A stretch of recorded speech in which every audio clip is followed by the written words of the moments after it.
Smart Ideas, c'est notre rubrique qui est consacrée aux startups, à l'innovation, aux startups éco-responsables. Et alors là, on va découvrir une forme d'innovation, en tout cas un métier que moi je ne connaissais pas. Nathalie Paraga, bonjour. Bonjour Thomas Hugues. Vous êtes socio-coiffeuse. Expliquez-moi, c'est quoi votre métier? Alors, la socio-coiffeuse, c'est une complémentarité par rapport au métier de la coiffure. Donc, j'ai été formée il y a 3 ans. Et c'est pour coiffer tout ce que, au niveau de la coiffure inclusive. La coiffure inclusive, donc c'est des gens qui peuvent, donc on peut coiffer dans le médical et dans le social. Donc c'est toutes les personnes qui ont du mal à se déplacer en salon ou qui peuvent pas forcément avoir des soins au niveau des cheveux. Et la socio-coiffeuse, elle est formée à ce public en situation de fragilité ou d'handicap. Ça veut dire que vous travaillez où? À l'hôpital, par exemple? Alors, on peut rentrer, effectivement, on peut être avec certains services, effectivement, hospitaliers, comme l'oncologie, effectivement, pour les personnes qui sont atteintes de cancer. On peut aller aussi dans tout ce qui est maison de retraite.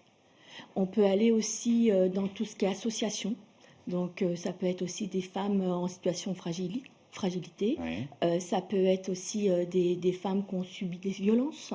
Donc tout ce public qui ne va pas forcément chez le coiffeur.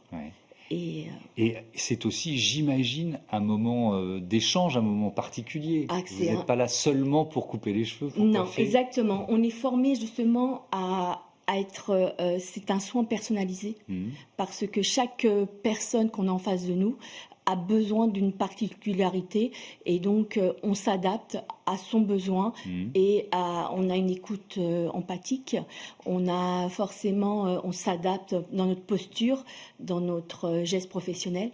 Donc, est-ce que c'est parfois difficile? Parce que quand on est confronté à des publics fragiles, il peut y avoir des gens qui se confient, qui confient des douleurs, des expériences lourdes. C'est pas si facile d'être une éponge et de les recevoir. Exactement. Et grâce à cette formation, justement, on apprend à se protéger de tout ça. Et ça, c'est ça qui est formidable, que moi, j'étais coiffeuse en salon. Et c'est vrai, comme vous le dites, j'étais vraiment une éponge. Et par moments, c'est vrai qu'on peut saturer. Et là, on apprend à se protéger. Et ça, ça fait partie de la formation de la socio-coiffure. À être présent, empathique, tout en se protégeant. Exactement. Donc, comme on dit, on a un cadre. Il ne faut pas le dépasser, ce cadre, pour être bien. Parce que vous avez été formée, mais vous êtes également formatrice à la Chambre des métiers de l'artisanat d'Île-de-France. Ça existe un peu partout, ou alors c'est un des premiers endroits où on forme à la socio-coiffure? Je vous l'annonce, c'est qu'on a une grande fierté. Ça va être la première fois qu'on forme au métier de la socio-coiffure.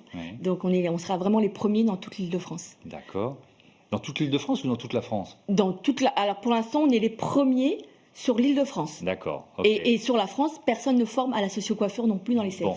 Alors, si vous devez la convaincre des futurs apprentis à suivre cette formation, qu'est-ce que vous leur diriez? Alors, pour venir chez nous, il faut déjà, on a des jeunes qui sont, par leur parcours, intéressés par ce métier, et pour eux aussi c'est un beau métier parce que ils vont faire de la coiffure différemment et ils sont déjà même jeunes sensibilisés à ça, que ça soit bien dans le médical ou dans le social, parce que eux-mêmes ils ont des parcours de vie où ils sont touchés par ça, et du coup ils ne savent pas que ce métier existe et ils se disent moi je veux faire de la socio-coiffure.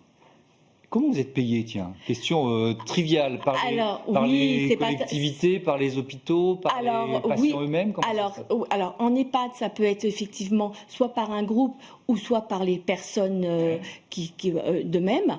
Et ça peut être aussi dans les hôpitaux, essayer de trouver des enveloppes, des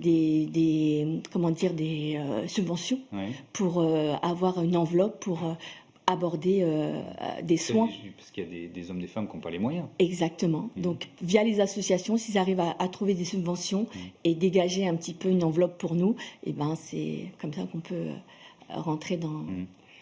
Ça donne du sens à votre métier? Mais complètement. Ça donne du sens, et au moins on sait pourquoi on est là.